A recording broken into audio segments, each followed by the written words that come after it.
E queria que você estendesse suas mãos para cá, para a gente estar orando por ele, amém? Glória a Deus, para a gente estar orando pela vida do pastor Márcio. Eu queria convidar você a levantar sua voz essa noite. Levante com toda a autoridade que já foi lhe dada sobre essa terra do Senhor Jesus. E declaramos sobre a vida dele que nessa noite nós sairemos daqui ensinados pelo Espírito Santo de Deus através da vida dele, amém? Senhor Jesus, nós te apresentamos nesse momento o teu filho e entregamos ele nas tuas mãos, Senhor. Pedimos que o Senhor traga a palavra rema nessa noite sobre as nossas vidas, em nome de Jesus. Espírito Santo de Deus, aquilo que o Senhor já revelou no secreto. Eita Deus!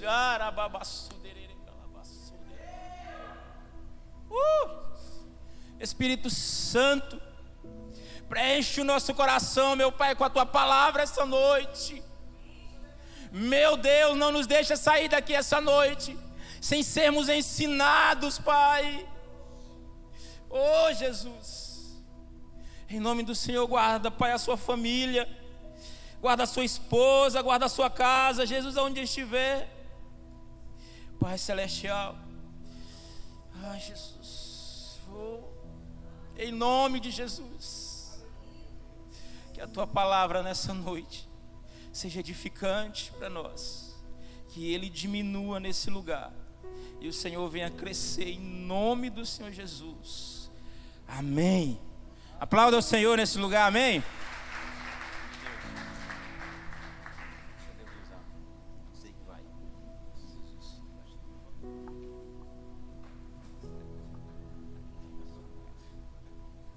Aleluia, povo de Deus, graça e paz, amém?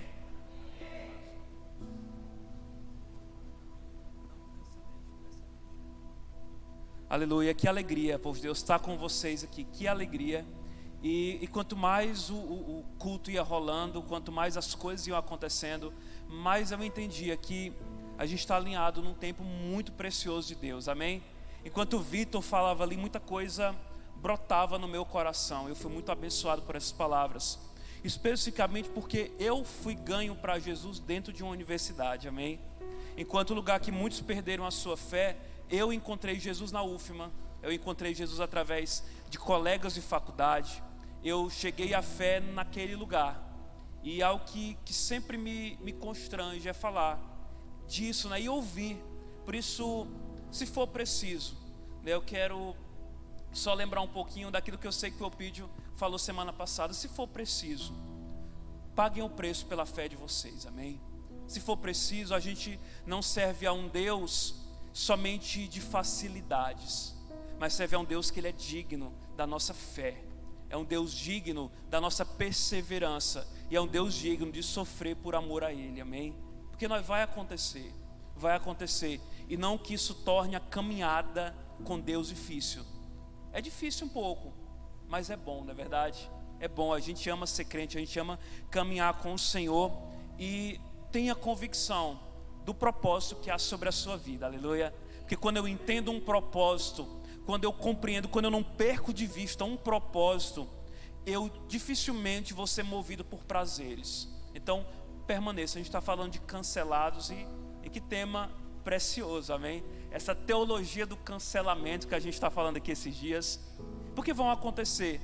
Mas eu queria agora trazer para vocês uma outra perspectiva do cancelamento, amém? No finalzinho eu vou falar um pouco de mim, eu quero propor um desafio para vocês. Como todos vocês já devem saber, a maioria pelo menos, a gente está em um propósito missionário. Eu e minha esposa, a gente está transicionando, estamos nos licenciando ali da Ágape, a gente está caminhando para missões, logo a gente está indo para Portugal. Então eu quero depois falar um pouquinho com vocês, entregar um recadinho de amor, mas vamos para a nossa palavra, amém? E pois Deus, abra comigo aí sua Bíblia. Quem trouxe a Bíblia aí? Quem não trouxe, liga ela aí. Quem não trouxe, tem no celular, misericórdia, pega aí de quem está do seu lado. Evangelho de Jesus, como escreveu Mateus, capítulo 11. Mateus 11, a gente vai ler a partir do verso 20. A gente está lendo aqui na NVI. Mateus 11, a partir do 20. Você vai entender por que eu trouxe esse texto essa noite, amém? Mateus 11, 20, a palavra do Senhor nos diz assim: então Jesus começou a denunciar, grava essa palavra, as cidades em que havia realizado a maioria dos seus milagres. Circule aí milagres na sua Bíblia, destaque aí, porque elas não se arrependeram. Ai de vocês, Corazim, ai de você, Betsaida, porque se os milagres que foram realizados entre vocês tivessem sido realizados em Tiro e Sidom, há muito tempo elas teriam se arrependido, vestido roupas de saco e cobrido-se de cinzas. Mas eu lhes afirmo que no dia do juízo haverá menos rigor para Tiro e Sidom do que para vocês. E você, Cafarnaum, você será levantado até o céu? Não, você descerá até o Hades. Se os milagres em você foram realizados tivessem sido realizados em Sodoma, ela teria permanecido até hoje. Mas eu lhe afirmo que no dia do juízo haverá menos rigor para Sodoma do que para você. Até aí. Feche seus olhos, eu quero orar mais um pouquinho com você essa noite. Papai querido, aplica aos nossos corações a Tua palavra. Nós dobramos o nosso entendimento, dobramos as nossas opiniões e queremos ouvir a Tua voz essa noite. Fala com a gente, Pai, de um jeito que a gente entenda. Abre os selos da Tua palavra para nós, Senhor, e nos abençoa em nome de Jesus. Amém? Vocês estão comigo, galera? O que esse texto fala? De um povo, uma cidade, não só uma, 3 cidades que foram canceladas por Jesus. A gente sempre entende que eu vou ser muitas vezes cancelados por amor a Jesus, sim ou não? Eu vou ser por pessoas, por um sistema, por não me dobrar as minhas convicções, como o Vitor falou aqui, por não ser mais um. E meus irmãos, isso é bênção, isso vai acontecer, não é uma praga de pastor. Nós vamos muitas vezes lutar pela nossa fé, amém? Nós vamos ter que permanecer, não nos dobrar, não ceder às nossas convicções, mas também, igreja, por amor ao nome dele, Jesus, ele cancela também. Jesus, nesse contexto, ele fala de 3 cidades, onde muito se fez por amor a ele, mas pouco, onde ele fez muita coisa, mas pouco se fez por amor a ele. É interessante que lá em Apocalipse 2, por exemplo, por 4 vezes consecutivas, Jesus, mandando João escrever a igrejas que estavam em cidades, ele fala por 4 vezes consecutivas uma expressão: contra ti, porém, eu tenho algo. E talvez se a gente olhar para a nossa vida e buscarmos essa humildade diante de Jesus, a gente vai começar a se perguntar: Jesus, o Senhor, olhando para mim hoje, o Senhor poderia dizer algo assim, contra ti, contra nós como igreja, contra a minha ou contra a sua vida? Talvez Jesus tenha algo, porque, meus irmãos, a gente precisa entender o que Jesus ele está dizendo aqui para esse povo, para depois transportar esse ensino para hoje, para entender o que Jesus quer falar para a gente hoje. Quando Mateus escreveu isso, Jesus ele sabia que um dia falaríamos sobre esse assunto, que um dia esse texto ele faria algum sentido para as nossas vidas. Então precisamos entender.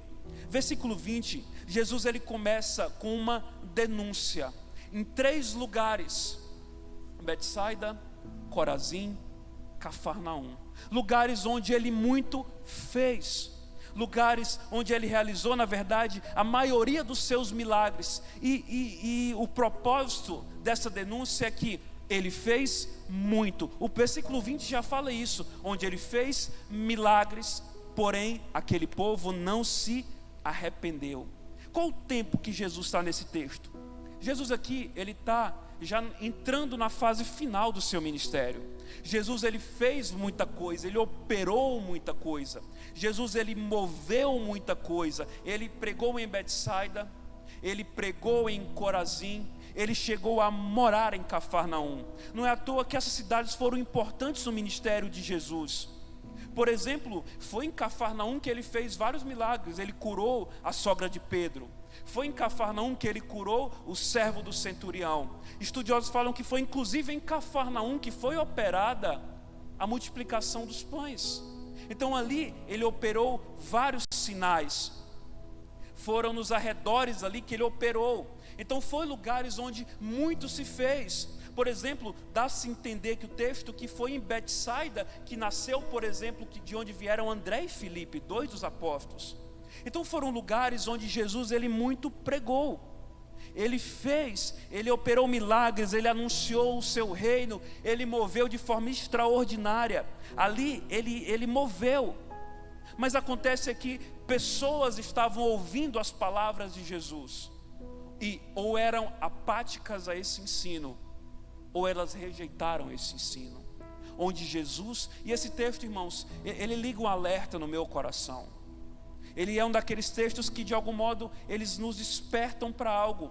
Porque sim, se está escrito aqui, é possível de lugares, e eu falo lugares, irmãos, não só cidades, mas igrejas, ou casas, ou corações, onde Jesus muito fez, e ainda assim não haver mudança. É possível sim em lugares onde Jesus muito executa, mas haver pouca transformação. Onde Jesus ele libera informações, mas essas informações não encontram uma resposta. Então Jesus, quando agiu, ele operou milagres. Irmãos, o que são milagres de Jesus? Eu preciso entender que todo milagre ele traz consigo um propósito. Repita essa palavra comigo: propósito. Todo milagre ele tem um propósito. Milagre, irmãos, não é só um sinal de um Deus que é bom, mas todo milagre de Jesus não é só um presente, também é, mas não é só um presente que se restringe à minha vida. Todo milagre de Jesus, ele não é uma coisa para eu satisfazer a minha necessidade ou a minha curiosidade, mas o milagre de Jesus, ele aponta, ele ensina e ele revela quem é Jesus. Percebe? Todo milagre de Jesus não é só algo para a minha vida. Porque Jesus é bom, ele é. Porque ele cura. Mas o milagre, ele tem um propósito, que é apontar para a pessoa de Jesus e para a mensagem dele. Então todo milagre, ele não só satisfaz um problema, mas ele precisa trazer uma mudança. Percebe? Todo milagre de Jesus não é só por fazer, mas é um sinal que vai apontar para a mensagem dele. Porque, irmãos, também é possível, vocês conhecem testemunhos bíblicos disso, de gente, não só na Bíblia, mas que você se lembra de viver milagres, de viver respostas, de ser impactado pelo amor de Jesus e não mudar. Misericórdia. Então aqui, irmãos, Jesus, ele não fez milagres somente para entreter aquele povo. Ele não fez um discurso somente para alimentar o intelecto de gente, para pessoas chegarem para Jesus e falar assim: uau, Jesus, que palavras boas, que bom discurso, eu gostei do que você falou. Não, irmãos, Jesus ele operou milagres não para impor um estilo de vida, não para trocar, para barganhar um amor ou uma atenção, mas Jesus ele fez milagres para dar vida àquele povo, para trazer esperança, para mudar, para transformar, para anunciar que um reino estava vindo. Então olha a bronca de Jesus. A bondade dele andou por aquelas ruas. Jesus ele tocou, amém? Jesus ele desceu. Jesus ele operou. Jesus ele mudou vidas. E um povo não respondeu a esse amor. E nesse texto, Jesus percebe que algo não estava bom. E aí ele liga um alerta, um radar, dizendo que algo não está legal. E ele faz acusações.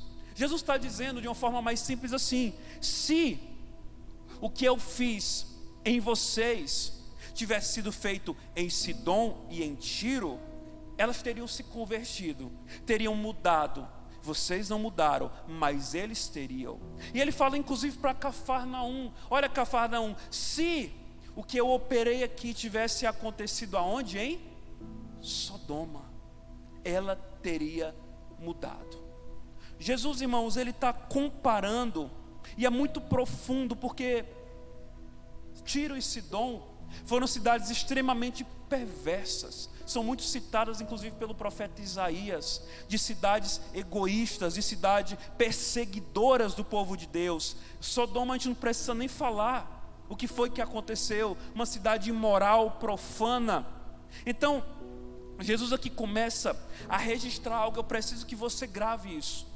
Eu nunca operei tanto em um lugar, mas também eu nunca tive tanta rejeição de um povo.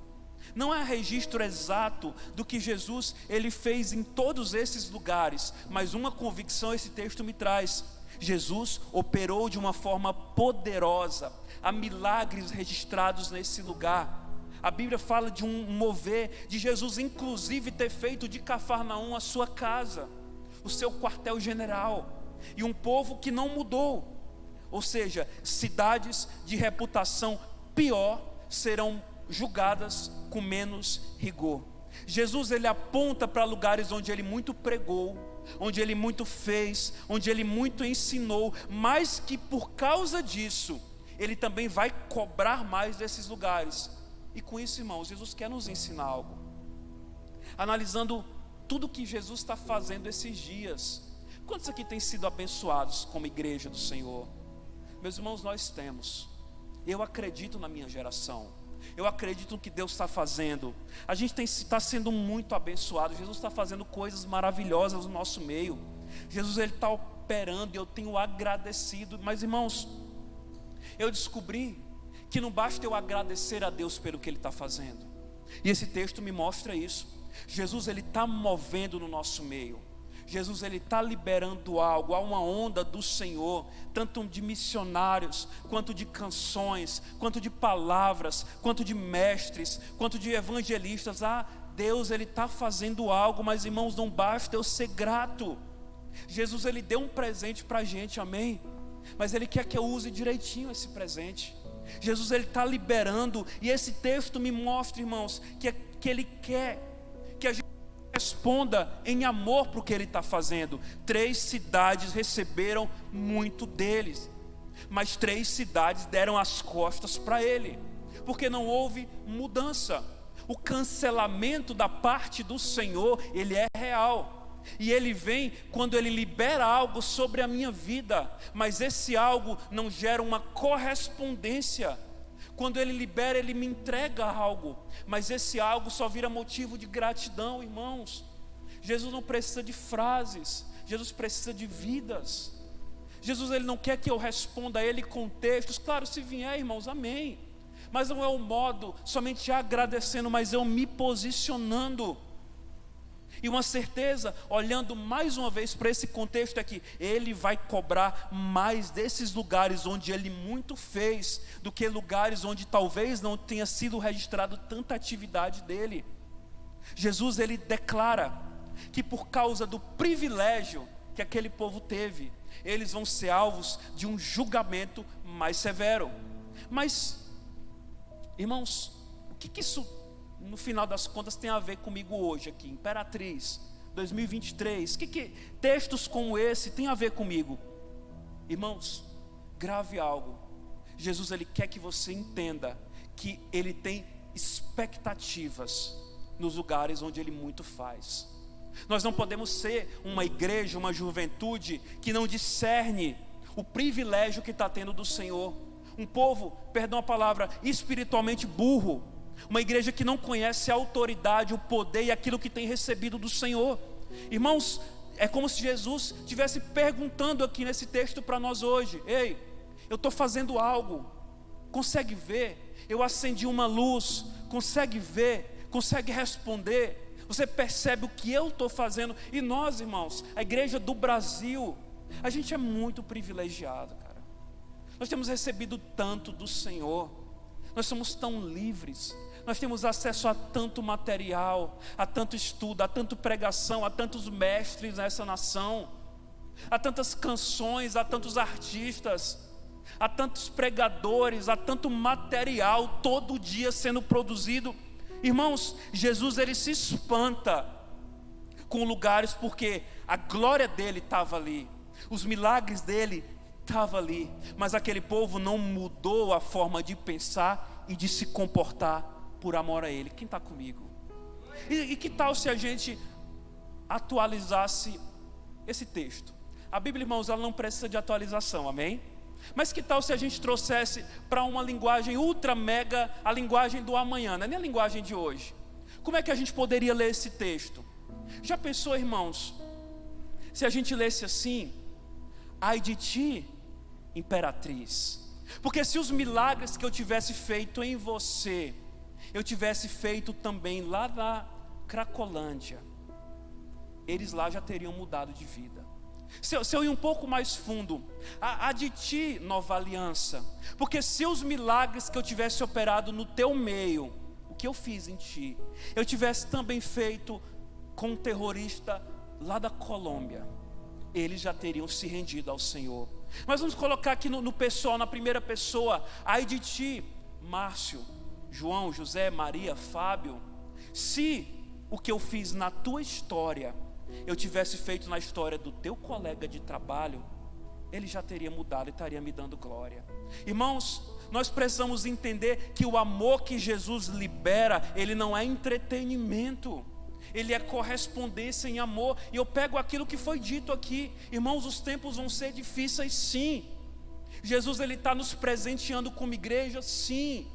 Mas é como ele falasse: ei, aproveita, recebe o que eu estou dando, ouve o que eu estou dizendo, porque nós não podemos, Adonai, ser uma igreja cancelada pelo Senhor. Nós não queremos ser essa igreja de Apocalipse 2 e 3, que Jesus tem algumas coisas boas a dizer, mas em uma linha ele vai dizer: contra ti, porém, eu tenho algo. Contra ti, porém, eu tenho algo. Irmãos, nós precisamos ser aprovados por amor a Ele. E Jesus, mais uma vez, Ele nos ensina. E como Ele nos ensina? É como se Ele dissesse assim: ei, eu investi tanto em ti, Betsaida, Cafarnaum, mas você não soube aproveitar o que eu te dei. E uma verdade muito profunda que eu entendo nesse texto é que Jesus, o julgamento dele não depende somente do número ou da gravidade dos meus pecados, mas que também ele me ensina que ele vai me julgar de acordo com a oportunidade que eu tive de saber a vontade dele. Eu repito, que Jesus, ele não vai só me cobrar. A expectativa que há no coração dele não é só com relação ao meu pecado, ao número de pecados que eu tenho, mas que ele vai me julgar, que ele vai me cobrar, que ele vai pedir contas de mim, se eu conseguir corresponder à medida do que ele me entregou. Paulo vai dizer em Romanos capítulo 1 que o julgamento de Jesus é de acordo com a justiça, porque aquele povo era indesculpável, porque conheceram a Deus e não glorificaram a Deus que conheceram. Então Jesus, ele sempre tem um propósito. Não fala somente dos erros que eu cometi, mas se eu tive luz suficiente para evitá-los. Não se trata somente de você errar ou não, mas se pergunte. Eu não quero ser duro por si só, irmãos, não tenho prazer nisso, mas de acordo com o que você tem recebido do Senhor nos últimos meses e últimos anos, daria para você ter feito diferente naquela situação que você está lembrando agora? Se diante daquela situação que você errou, caiu, pecou, com base naquilo que o Senhor já tem te entregue, ou com base no comportamento que você tem tido em alguns momentos, daria para fazer diferente? Porque, irmãos, Jesus, ele denuncia um lugar que viveu um avivamento. Porque qual é o maior avivamento do que ter Jesus andando pelas ruas de uma cidade, Jesus curando gente, Jesus multiplicando pão, Jesus libertando gente de demônio? Ali é avivamento. Qual é o maior avivamento do que ter Jesus morando no bairro da tua casa? Talvez pessoas que eram vizinhas de Jesus em Cafarnaum, não, Jesus morava ali, lá naquela casa da esquina. Isso foi avivamento. Mas no meio de um avivamento, ele denuncia uma igreja e uma cidade que está experimentando graça e misericórdia dele, porém que deu as costas a ele. Isso aqui, irmãos, não é só um texto duro, mas é a declaração de um Deus que fala assim para um povo: ei, eu estou sobre vocês, eu amo vocês, eu fiz no meio de vocês, correspondam a esse amor, entreguem, ou melhor dizendo, não sejam irresponsáveis com aquilo que Deus ele está te dando, porque, irmãos, essa é a essência do cancelamento do Senhor. Quando Jesus ele encontra pessoas irresponsáveis com aquilo que ele entregou. Lembra de Saul? Lembra de Ananias e Safira? Lembra de tantos outros homens que receberam muito do Senhor, mas que não tiveram uma resposta. E Jesus, ele quer respostas de um povo. Irmãos, há um grande homem de Deus chamado Oswald Smith, um grande missionário, que ele escreve assim, claro, isso é uma das suas reflexões. Ele escreveu um dia que nenhum cristão deveria ouvir o Evangelho 2 vezes, enquanto há tantas pessoas que não ouviram o Evangelho sequer uma vez na vida. Ele é um grande escritor da história da igreja. Porque, irmãos, o que esse homem queria dizer? Quando você tem uma oportunidade do Senhor, já é mais do que suficiente para que Ele lhe preste contas daquilo que Ele tem te entregue. Eu não quero colocar um peso sobre o seu coração maior do que a própria palavra está gerando. Mas, irmãos, em Jesus, quanto maiores são privilégios, maiores devem ser as nossas responsabilidades para com Ele. Quantos maiores os privilégios que eu recebi, maior é a expectativa.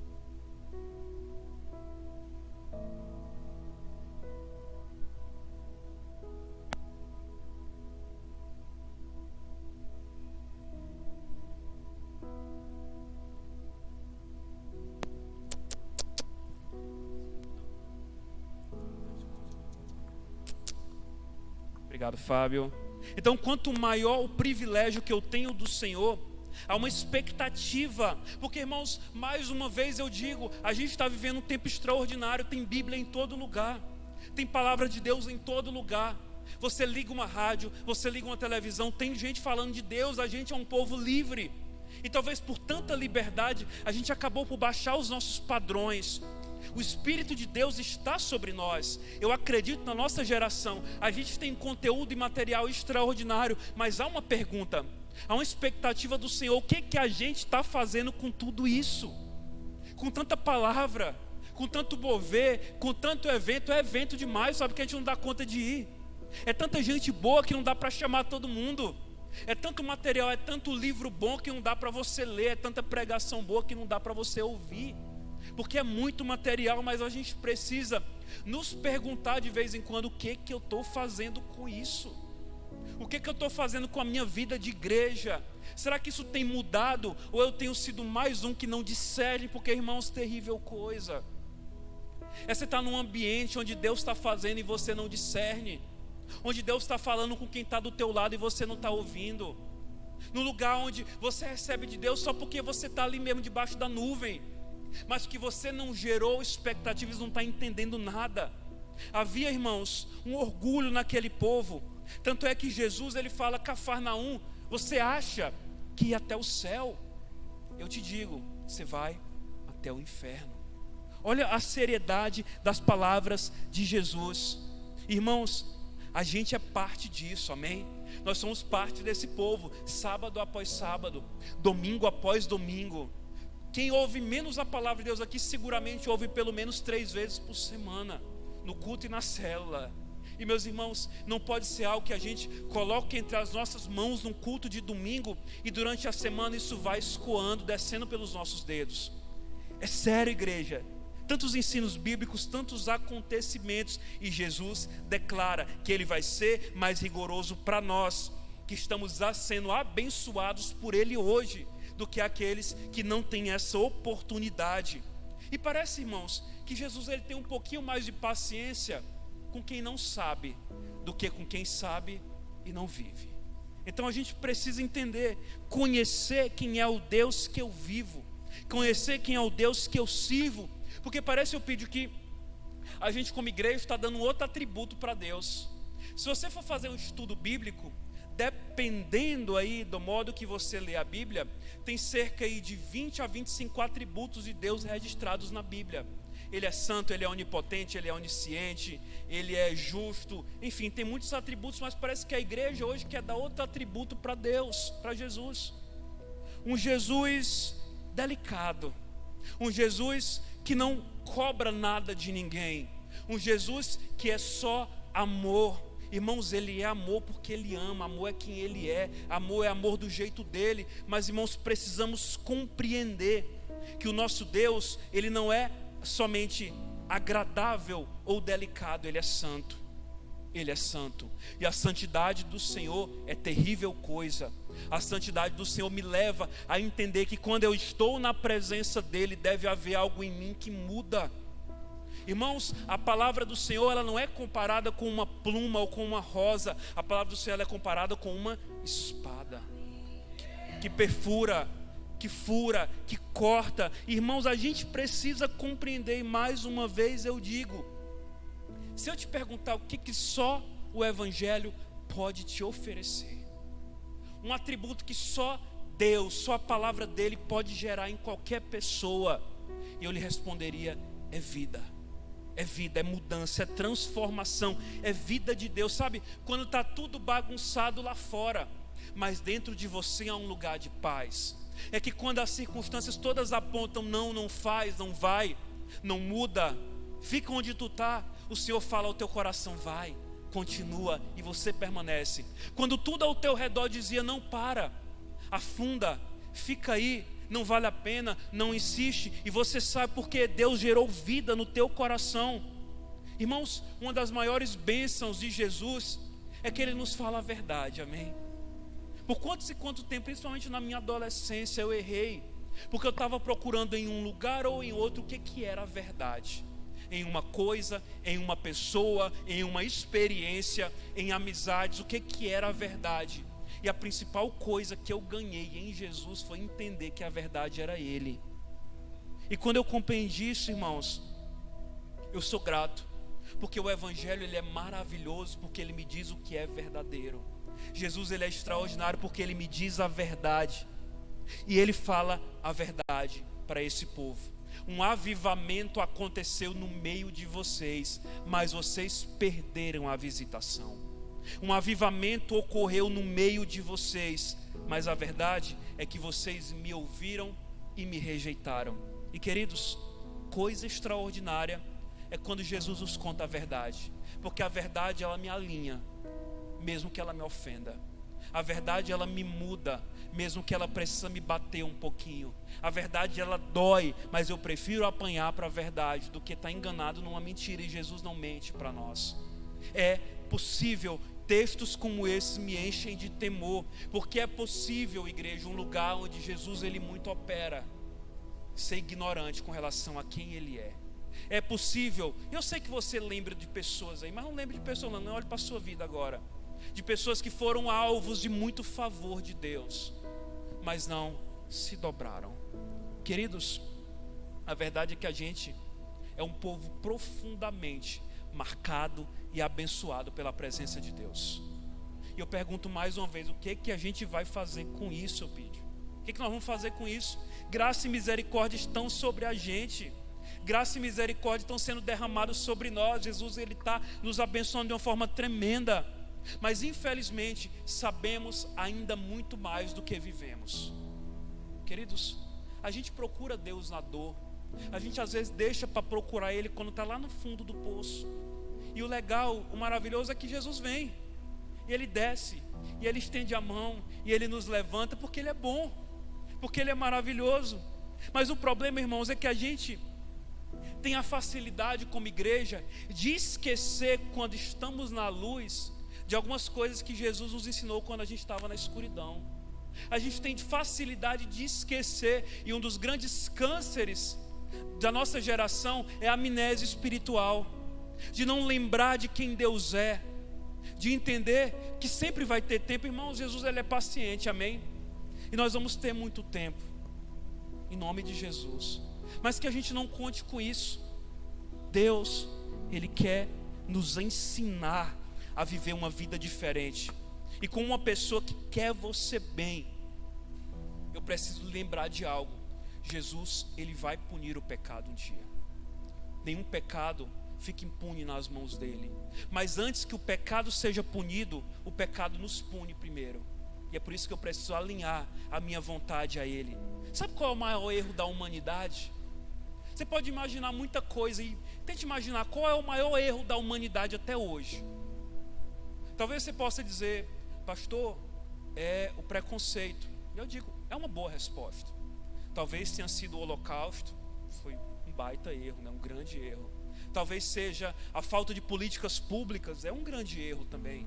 Talvez seja a má distribuição de renda. Talvez sejam as guerras, o genocídio. São boas respostas. Mas, irmãos, o maior erro, se você for abrir a sua Bíblia, João, capítulo 1, versículo 11, é o texto, na minha opinião, mais triste da Bíblia. E é o texto que, para mim, é o maior erro que qualquer pessoa pode cometer. Evangelho de João, capítulo 1, verso 11. A palavra do Senhor diz assim: Ele veio para o que era seu, mas os seus não receberam. O maior erro da humanidade, igreja, não é a falta de políticas públicas, não é a falta de distribuição de renda, não são as guerras. Tudo isso, irmãos, são grandes erros. Mas tudo isso está escondido atrás de algo. Jesus vem para os seus e os seus não o recebem. Bondade e misericórdia encarnou. Jesus andou, Ele viveu, Ele curou, Ele ensinou, Ele morreu no nosso lugar, Ele ressuscitou. Ele está sentado à destra de Deus, Ele tomou as chaves da morte, Ele está assentado em um alto e sublime trono, orando por nós agora. Mas ainda assim, somos parte de uma geração que não entendeu isso, que ainda o rejeitou. Irmãos, o maior erro da humanidade é dar as costas àquele único que tem palavras de vida eterna. Esse é o nosso erro, de endurecer o nosso coração para um Deus que ama. E essa é a base do nosso cancelamento. E em nome de Jesus não seremos uma juventude cancelada pelo Senhor. Não seremos corações cancelados por Ele. Porque, irmãos, preparando essa mensagem há algum tempo atrás, um texto que não deixou, que eu não consegui conter lágrimas, foi uma verdade que está escrita lá em Mateus 37. Tente imaginar, não precisa nem abrir sua Bíblia não. Imagina essa cena comigo. Imagina Jesus mais ou menos no alto de uma colina, de uma pequena montanha. Imaginou? Imagina aí ele olhando para um povo, para o alvo do amor dele. Imagina ele olhando para Jerusalém, a gloriosa Jerusalém, a alegria de toda a terra. Imagina. Agora imagina os olhos de Jesus olhando para um povo que ele amou, um povo que ele cuidou, um povo que ele operou. E ele olha para aquela cidade, e ele olha para aquele povo, e ele declara: não tente ouvir isso com palavras humanas, como um discurso bonito, ou com palavras ditas sem emoção. Mas imagine Jesus falando isso: Jerusalém, Jerusalém, quantas vezes eu quis te abençoar, mas você não quis.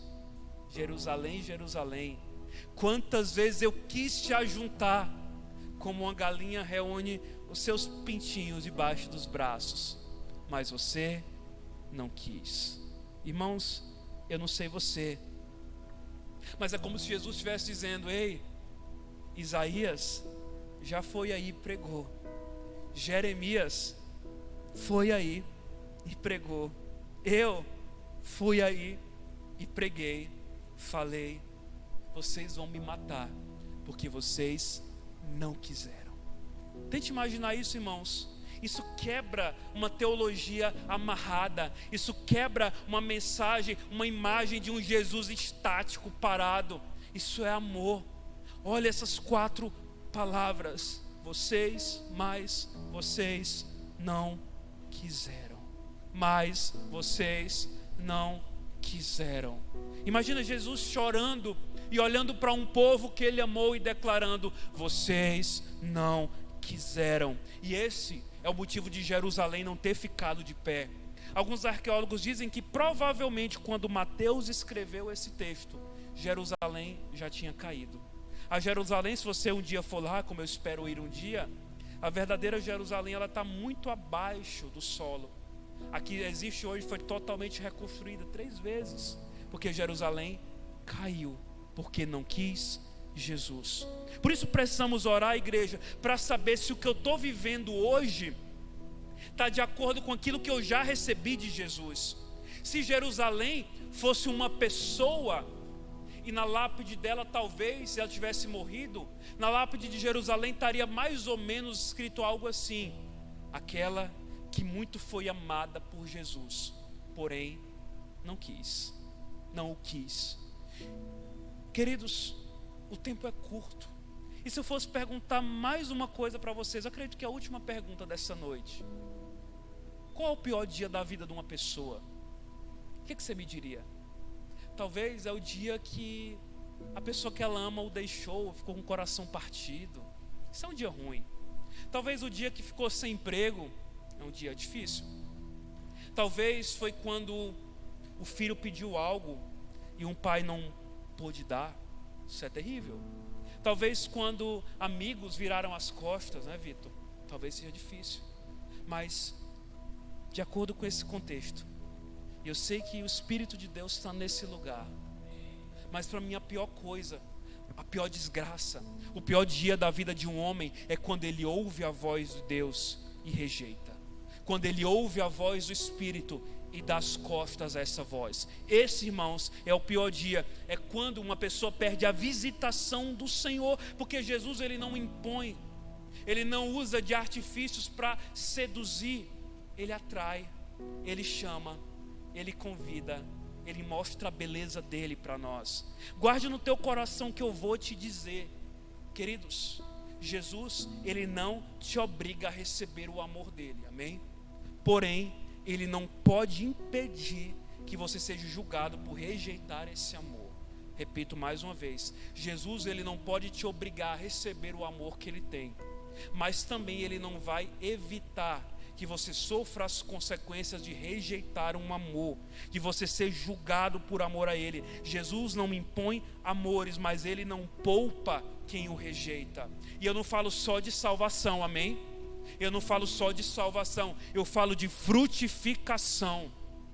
Eu falo de dar as costas para uma voz de Deus. Eu falo de ocupar uma cadeira de igreja sem que isso te mude.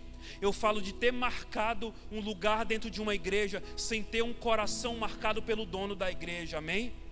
Por isso, queridos, a nossa vida precisa alinhar. Nós somos um povo privilegiado, e esse cancelamento, no fundo, ele fala de um apelo por uma vida coerente diante de Deus. De não é saber tudo, não é ser perfeito, mas é ser alguém que ama o Senhor, amém? Talvez a melhor coisa que eu possa compartilhar, que eu possa transferir, é constância. Sabe, mesmo não estando bem muitas vezes, mesmo errando muito, minha esposa sabe disso, eu nunca desisti. Eu nunca deixei de acreditar no que Jesus tinha para a minha vida. Se você se acha limitado, irmãos, eu digo, eu me achava muito mais do que você. Porque não é possível alguém se sentir mais incapaz do que eu me sentia. Irmãos, Jesus pode. O que eu não quero é que você desista. O que eu não quero é que você retroceda. A situação pode estar difícil. E muitas vezes não vai fazer sentido, né? Ouvir Deus. Não vai fazer sentido, né, Pedro, obedecer a Deus. Não vai fazer sentido eu dizer um sim para Deus. Mas, irmãos, o que você precisa para ser um crente melhor, Ele já te deu. Porque a gente insiste ainda, como bom maranhense, a gente teima ainda em achar que eu preciso de um novo grande acontecimento na minha vida espiritual para aí sim eu me tornar o que Deus quer. Na verdade, Fábio, a gente às vezes é assim. Não, mas quando eu for para aquela escola, aí, meu amigo, eu volto destruindo. Quando eu fizer e for, pronto, aí eu volto aqui só o óleo, só o azeite. Não, mas quando eu chegar em tal lugar, aí sim eu mudo. Irmãos, nós não vivemos de ideais, nós vivemos a vida real, e a que temos é essa. Jesus, Ele já te deu o Espírito dEle, Ele quer que você acredite nisso. Jesus, Ele já te entregou. Há um chamado sobre você, quer você creia ou não. E com base nisso, pensando nisso aqui, eu me imaginei, talvez se eu conversasse com um homem da Bíblia que já viu muita coisa do Senhor, será que minha vida mudaria? E eu imaginei conversando com algum dos homens de Deus, da palavra, que já viram muita coisa de Deus. Imagina aí, quem foi que mais viu? Eu imaginei talvez Davi, né? Davi, um homem de guerra, homem segundo o coração de Deus. Ou Abraão, pai da fé. Ou então Elias, o profeta do fogo. Mas eu me imaginei conversando com o homem que eu acredito que biblicamente mais viu o agir, os milagres e Deus fazendo o extraordinário.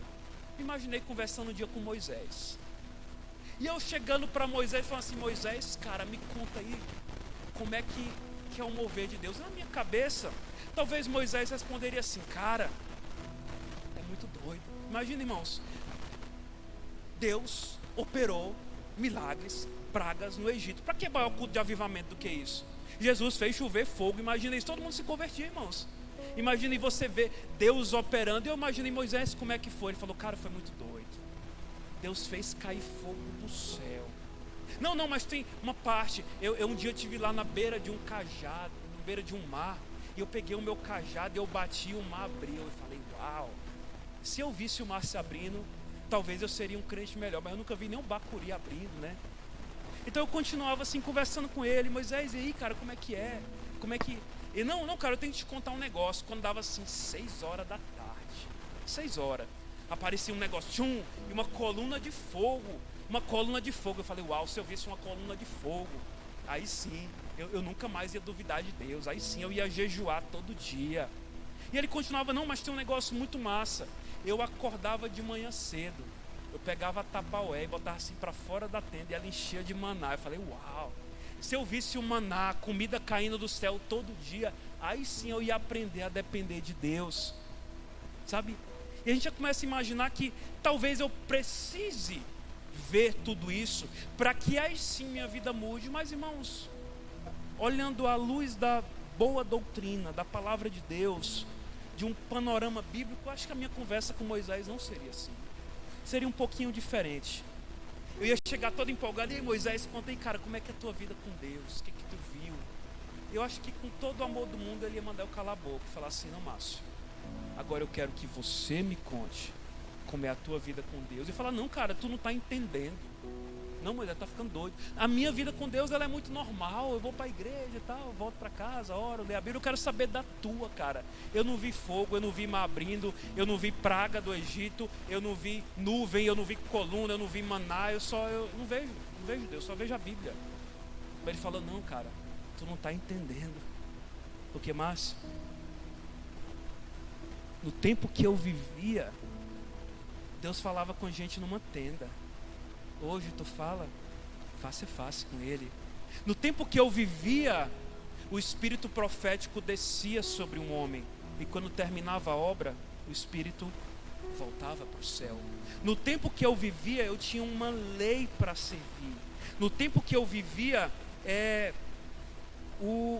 as coisas eram diferentes. Eu precisava de tábuas da lei. No tempo que eu vivia, eu não tinha a revelação do final da cruz. No tempo que eu vivia, eu não sabia nem o que é Espírito Santo, e você tem ele dentro de você. Então, Márcio, senta aí, que agora eu quero saber como é que é poder falar com Deus 24 horas por dia. Porque, querido, sabe o que eu aprendo disso? Não vai ser a nova grande coisa que vai mudar a tua vida.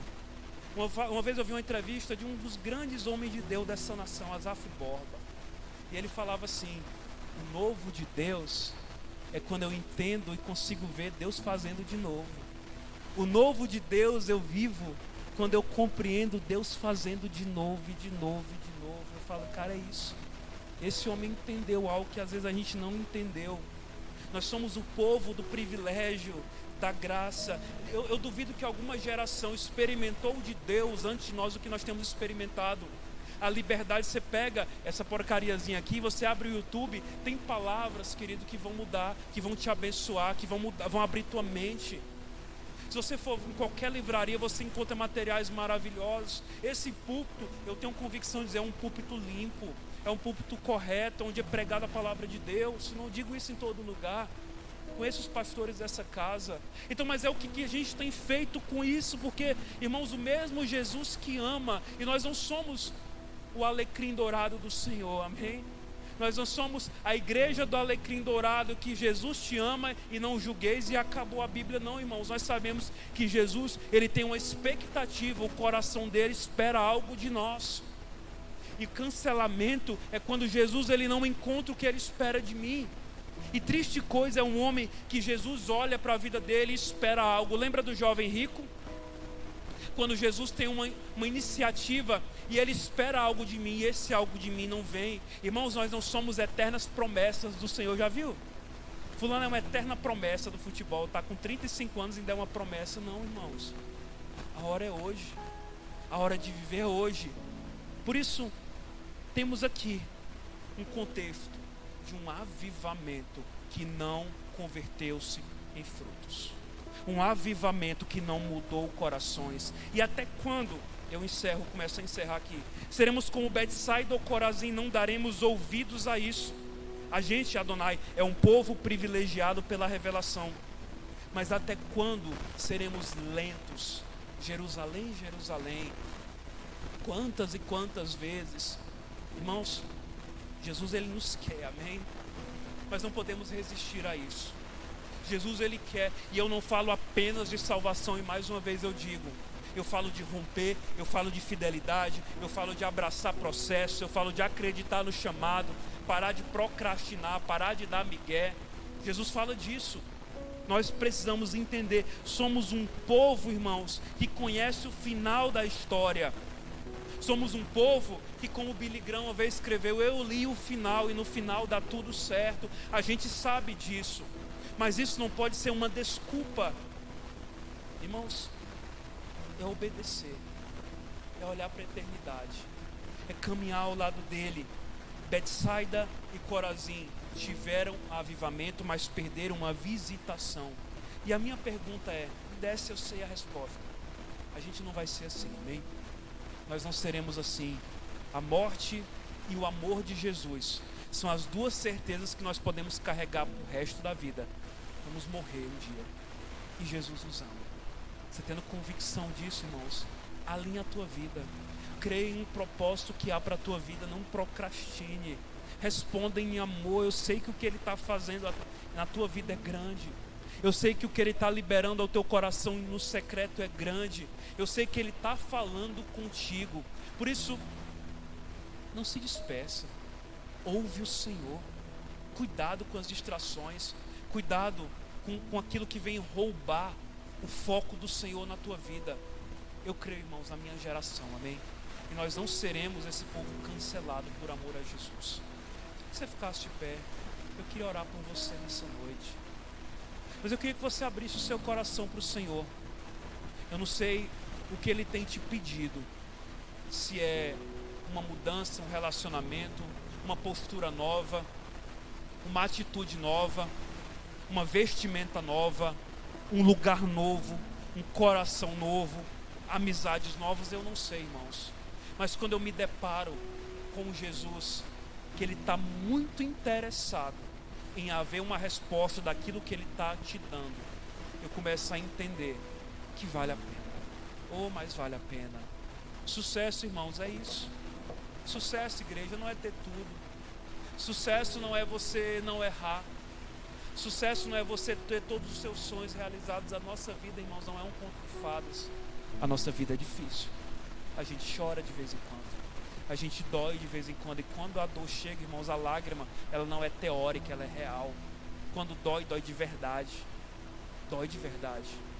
Mas, irmãos, precisamos ser esse povo que aprende a corresponder em amor. Porque lembra do que eu te disse, Jesus, Ele não te coage, Ele te atrai. Mas o mesmo Jesus que atrai, quem decide amá-lo, é o Jesus que Ele não vai poupar as consequências de quem deixa para depois. Betsaida, Corazim, Cafarnaum são exemplos disso. Não estão de pé e, segundo a promessa de Jesus, foram lançados no Hades. Então precisamos nos ligar nisso, amém? Feche seus olhos aí, eu quero orar por você nessa noite. Eu peço que você abra o seu coração.